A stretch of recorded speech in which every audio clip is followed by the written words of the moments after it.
جو شخص 8 قسم کے لوگوں کے پاس بیٹھتا ہے اس میں 8 چیزوں کا اضافہ ہوتا ہے۔ جو سلطان کے پاس بیٹھتا ہے اس میں تکبر اور سنگ دلی پیدا ہوتی ہے۔ جو نابالغ لڑکوں کے ساتھ بیٹھتا ہے اس میں غفلت اور مزہ بڑھتا ہے۔ جو علماء کے پاس بیٹھتا ہے اللہ اس کا تقوی اور علم بڑھا دیتا ہے۔ جو دولت مندوں کے پاس بیٹھتا ہے اس میں دنیا کی محبت اور حرص بڑھ جاتی ہے۔ جو صالح کے پاس بیٹھتا ہے اللہ تعالیٰ اس میں اطاعت کی رغبت اور حرام سے پرہیز بڑھا دیتے ہیں۔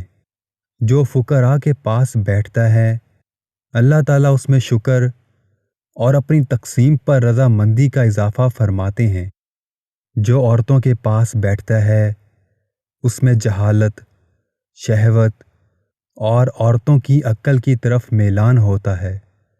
جو فاسق لوگوں کے پاس بیٹھتا ہے اس میں گناہوں پر دلیری، جرأت اور توبہ میں سستی پیدا ہوتی ہے۔